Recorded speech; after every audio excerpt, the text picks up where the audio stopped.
कि न्यायपालिका ने भारत के बहुसंख्यक को हताश किया है, निराश किया है। और उसका एक बड़ा कारण यह है कि जाने अनजाने माननीय सुप्रीम कोर्ट और हाई कोर्ट के जजों ने बहुत सारे गलत इंटरप्रिटेशन किया है, बहुत सारी गलत व्याख्या किया है और कई सारे गलत फैसले भी दिए हैं। माननीय हाई कोर्ट और सुप्रीम कोर्ट के जज न तो गुरुकुल में पढ़े हैं न मदरसा में पढ़े हैं, लेकिन उनको वो कहते हैं गुरुकुल मदरसा एक समान है। जजों ने न वेद पुराण पढ़ा न बाइबल कुरान पढ़ा, लेकिन कहते हैं वेद पुराण बाइबल कुरान एक समान है। हमारे जो माननीय सुप्रीम कोर्ट के जज हैं, न उन्होंने भगवत गीता पढ़ा, न उपनिषद पढ़ा, न उन्होंने रामायण पढ़ा, लेकिन और न हदीस पढ़ा, फिर भी कहते हैं उपनिषद गीता हदीस सब एक समान है। ये तो वही बात हो गई कि आम और बबूल एक समान है। और कहते भी है क्योंकि आम भी पेड़ है, बबूल भी पेड़ है, भले ही आम फल देता हो, भले ही बबूल कांटा देता हो, लेकिन चूंकि दोनों पेड़ हैं इसलिए equality before law, equal protection of law, आम और बबूल एक समान है। लोमड़ी हो और भेड़िया हो या हिरन हो, दोनों का स्वभाव अलग अलग है, लेकिन हमारे हाई कोर्ट सुप्रीम कोर्ट के जज कहते हैं लोमड़ी भेड़िया हिरन सारे के सारे चूंकि एनिमल है, सारे के सारे जानवर हैं, इसलिए equality before law, equal protection of law, सब एक समान है। ये सबसे बड़ी दिक्कत आ रही है। हमारे हाई कोर्ट सुप्रीम कोर्ट के माननीय जज न उन्होंने धर्म को समझा, न उन्होंने मजहब को समझा, न उन्होंने मनुस्मृति में जो धर्म की व्याख्या है, हमारे उपनिषदों में धर्म की व्याख्या है, उसको कभी पढ़ा ही नहीं। लेकिन वो धर्म को रिलीजन कहते हैं, रिलीजन को धर्म कहते हैं, धर्म को मजहब मानते हैं, मजहब को धर्म मानते हैं। और ये गलती हाई कोर्ट के जज भी करते हैं, सुप्रीम कोर्ट के जज भी करते हैं, सांसद विधायक मंत्री मुख्यमंत्री शिक्षा मंत्री सब लोग ये गड़बड़ी कर रहे हैं। चूंकि नेताओं की इमेज तो पहले खराब हो गई थी, लेकिन धीरे धीरे ग्रेजुअली हाई कोर्ट और सुप्रीम कोर्ट के फैसलों से भी देश का बहुसंख्यक हताश है, निराश है। और उसका एक बड़ा कारण यही है, भारत में 5 लाख बहन बेटियां साल में गायब हो रही हैं। हर साल 5 लाख बहन बेटियां गायब हो रही हैं। सुप्रीम कोर्ट बहुत सारे मामलों में सुओ मोटो कॉग्निजेंस लेता है, लेकिन आज तक कभी सुप्रीम कोर्ट ने कॉग्निजेंस ले लिया कि भई ये 5 लाख बहन बेटियां गायब हो रही हैं, इनको कैसे रोका जाए, क्या कारण है, क्या रूट काज है, क्या परमानेंट सोल्यूशन है। चीन में ऐसा नहीं होता, सिंगापुर में ऐसा नहीं होता, अमेरिका में ऐसा नहीं होता, जापान में ऐसा नहीं होता, भारत में क्यों हो रहा है। चलो सरकारें तो वोट और नोट के चक्कर में सुबह से शाम लगी रहती हैं, सांसद विधायक मंत्री सुबह से लेकर शाम वोट और नोट के चक्कर में लगे रहते हैं, लेकिन सुप्रीम कोर्ट और हाई कोर्ट के जजों को तो चुनाव लड़ना नहीं, उनको तो वोट और नोट के चक्कर में पड़ना नहीं चाहिए। तो अगर कहीं से रिपोर्ट आ रही है कि साल में 5 लाख बहन बेटियां गायब हो रही हैं, तो ये तो हाई कोर्ट सुप्रीम कोर्ट के जजों का कर्तव्य है कि इसके ऊपर कॉग्निजेंस लें, सुओ मोटो ले, एक PIL रजिस्टर करें, सरकार से पूछें, सभी राज्य सरकारों से पूछें, केंद्र सरकार से पूछें कि भैया ये 5 लाख बहन बेटियां गायब हो रही हैं, क्यों गायब हो रही हैं, जो गायब कर रहे हैं उनको कितनी सजा मिल रही है, क्या उनको साल भर के अंदर न्याय मिल रहा है कि नहीं मिल रहा है, क्या जो किडनैपर है उनको साल भर के अंदर सजा हो रही है कि नहीं हो रही है। ये कभी सुप्रीम कोर्ट हाई कोर्ट के लिए कभी प्रायोरिटी नहीं रहा। इसीलिए भारत का बहुसंख्यक समाज हाई कोर्ट सुप्रीम कोर्ट से हताश है, निराश है, दुखी है। प्रतिदिन 1500 परिवारों का धर्मांतरण हो रहा है, और धर्मांतरण राष्ट्रीय समस्या है, किसी एक राज्य की समस्या नहीं है, पूरे देश की समस्या है। कायदे से इसमें पार्लियामेंट में कानून होना चाहिए। और BNS में फ्रीडम ऑफ एक चैप्टर भी है, ऑफेंस रिलेटिंग टू रिलीजन, मतलब किसी की धार्मिक भावना आहत कर दीजिए तो ऑफेंस रिलेटिंग टू रिलीजन है, और किसी को कन्वर्ट कर दीजिए तो ऑफेंस रिलेटिंग टू कन्वर्जन नहीं है। समस्या पूरे देश की है तो समाधान राष्ट्रीय स्तर पे होना चाहिए। समस्या पूरे देश में है तो कानून पार्लियामेंट में बनना चाहिए। बहुत सारे विषयों पे सुप्रीम कोर्ट कहता रहता है, हाँ भाई इस विषय पे कानून कब बनेगा, इस विषय पे कानून कब बनेगा। आज तक सुप्रीम कोर्ट ने कभी नहीं कहा सरकार से, केंद्र सरकार से कि ये बताइए, जब धर्मांतरण पूरे देश की समस्या है, 1500 परिवार पर डे कन्वर्ट हो रहे हैं, एक परिवार में 7 आदमी मान के चलिए तो पर डे 10,000 हिंदुओं का धर्मांतरण हो रहा है धोखे से, लालच दे के, तो इसके ऊपर सरकार को कुछ करना चाहिए। कभी नहीं कहा। क्यों? क्योंकि कहते नहीं प्राण जाए पर इमेज न जाए। अपनी इमेज की चिंता है, अपनी सेकुलर इमेज बनी रहे। कड़वा सच बोलने में भी दिक्कत आ रही है। इसीलिए आम जनता हाई कोर्ट सुप्रीम कोर्ट के माननीय जजों से हताश है, निराश है। और जब जजों से हताश निराश होती है तो स्वाभाविक सी बात है पूरे सिस्टम से हताश निराश हो जाती है। भारत में 5 करोड़ घुसपैठी आके बैठे हुए, 5 करोड़ लगभग 2016 में पार्लियामेंट में उस समय के गृह राज्य मंत्री किरण रिजिजू ने कहा था 2 करोड़ है, संख्या उनकी 5 करोड़ हो चुकी है। लेकिन कभी सुप्रीम कोर्ट ने नहीं कहा कि ये भारत धर्मशाला नहीं है, हमारी संख्या पहले बहुत ज़्यादा हो चुकी है, सरकार इनको बाहर निकालने के लिए क्या स्टेप ले रही है। कभी नहीं।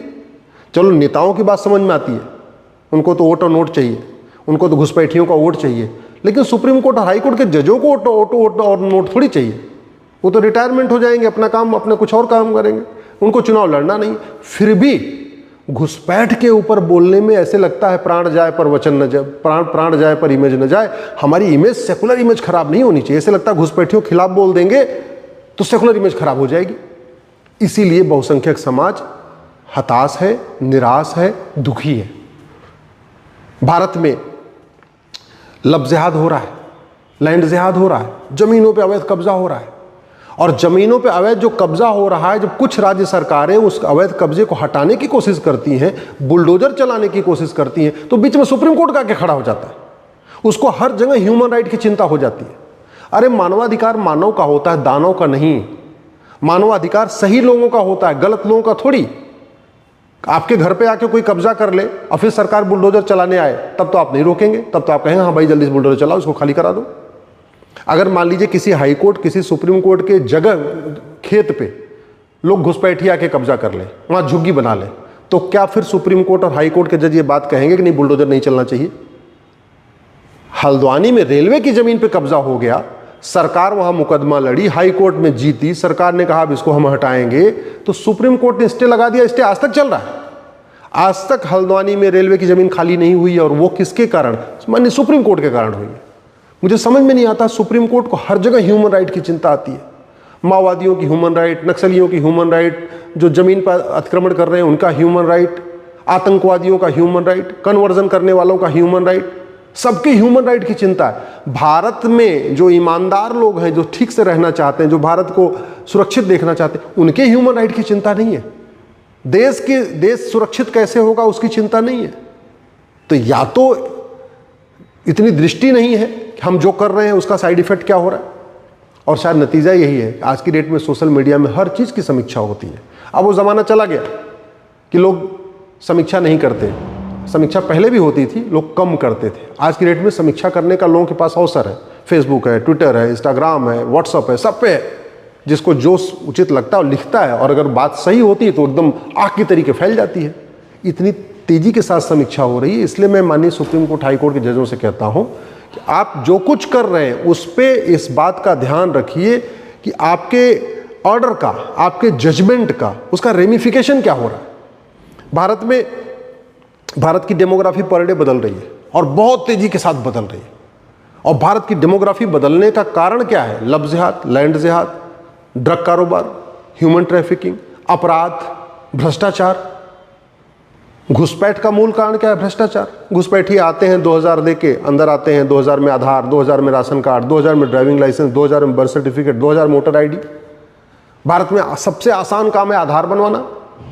इसके बावजूद बिहार के SIR हो रहा था, इलेक्शन कमीशन ने कहा कि हम आधार को कंसीडर नहीं करेंगे। जबरदस्ती आधार को कंसीडर करवा दिया। चूंकि उधर से 20 PIL आ गई और बड़े बड़े दिग्गज वकील खड़े हो गए, तो नहीं, बोला जी आप 12वां डॉक्यूमेंट आधार को लो। जबकि आधार पे खुद ही लिखा हुआ है कि आधार न तो जन्म का प्रमाण पत्र है, आधार न तो आइडेंटिटी प्रूफ है, आधार सिंपल आइडेंटिटी प्रूफ है, आधार न तो बर्थ प्रूफ है, आधार न तो रेजिडेंस प्रूफ है, आधार न तो सिटीजनशिप का प्रूफ है। ये आधार पे खुद ही लिखा हुआ। लेकिन चूंकि सामने से इकोसिस्टम आ गया, 20 लोग आ गए PIL करके, उसमें बड़े बड़े दिग्गज वकील आ गए, भूतपूर्व कानून मंत्री, शिक्षा मंत्री, इस टाइप के लोग आ गए, सांसद जी, कई सांसद आ गए, तो भैया ठीक है, एक काम करो, 11 डॉक्यूमेंट तो ठीक है, 12वां इस आधार को भी ले लो। और उस 12वां आधार को को अलाउ करने के कारण बिहार में बड़ी मात्रा में घुसपैठियों ने अपना वोटर आईडी में नाम जुड़वा लिया। ये जो हो रहा है, माननीय सुप्रीम कोर्ट, मैं हाथ जोड़ के निवेदन कर रहा हूं, अपनी गलतफहमी दूर कर लीजिए कि भारत में जो सब कुछ ठीक चल रहा है वो इस संविधान के कारण चल रहा है। ये गलतफहमी दूर कर लीजिए। राजा हरि सिंह ने कभी सोचा नहीं था पंजाब के टुकड़े होंगे, पंजाब का टुकड़ा हुआ। राजा शशांक ने कभी सोचा नहीं था बंगाल के टुकड़े होंगे, बंगाल के 2 टुकड़े हुए, ईस्ट बंगाल, वेस्ट बंगाल। पंजाब के 2 टुकड़े हुए, ईस्ट पंजाब, वेस्ट पंजाब। राजा हरि सिंह ने कभी नहीं सोचा था कश्मीर में नरसंहार होगा, कश्मीर के 2 टुकड़े होंगे, कश्मीर को 2 टुकड़े हुए। कभी लाल बाल पाल ने नहीं सोचा होगा, भगत सिंह, सुखदेव, राजगुरु ने कभी नहीं सोचा होगा कि भारत के 2 टुकड़े होंगे, लेकिन भारत के 2 टुकड़े हुए। और आज की डेट में भारत में 9 राज्यों की डेमोग्राफी बदल चुकी है। 800 जिलों में से 200 जिलों की डेमोग्राफी बदल चुकी है। 6000 तहसीलों में से 1500 तहसीलों की डेमोग्राफी बदल चुकी है। शायद इस बात को हमारे माननीय सुप्रीम कोर्ट के जज, हाई कोर्ट के जज या तो समझ नहीं रहे या तो जानते नहीं हैं, और जानते हैं तो उनको इसका इफेक्ट समझ में नहीं आ रहा कि 15 से 20 साल के बाद क्या होगा। जो नहीं सोचा था वो हुआ, जो राजा शशांक ने नहीं सोचा था वो हुआ, बंगाल के टुकड़े हुए। जो गांधी जी ने नहीं सोचा, वीर सावरकर जी ने नहीं सोचा, नेताजी सुभाष चंद्र बोस ने नहीं सोचा, भगत सिंह, सुखदेव, राजगुरु ने नहीं सोचा, वो भी हुआ। भारत के 2 टुकड़े हुए। राजा रणजीत सिंह ने नहीं सोचा, फिर भी पंजाब के 2 टुकड़े हुए। राजा हरि सिंह ने नहीं सोचा, फिर भी कश्मीर के 2 टुकड़े हुए। पंडित नंदराम टिक्कू ने नहीं सोचा था, फिर भी अफगानिस्तान से हिंदू खत्म हुए, जैन खत्म हुए, बौद्ध खत्म हुए, सिख खत्म हुए। ये बात हमारे हाई कोर्ट, सुप्रीम कोर्ट के जज क्यों नहीं समझ रहे हैं? क्यों अभी भी इस गलतफहमी में है कि वेद, पुराण, बाइबल, कुरान एक समान होता है? क्यों अभी भी इस गलतफहमी में है कि गुरुकुल मदरसा एक समान है? क्यों अभी भी इस गलतफहमी में है कि धर्म और रिलीजन एक समान होता है? क्यों इस गलतफहमी में है कि सारे मजहब नहीं सिखाता आपस में बैर रखना? ये गलतफहमी पता नहीं कब तक रखेंगे, और शायद इसी गलतफहमी का नतीजा है उनके जो फैसले होते हैं उसका दुष्परिणाम समाज के ऊपर पड़ता है। और इसीलिए बहुसंख्यक समाज हताश है, निराश है, दुखी है और गुस्से में है।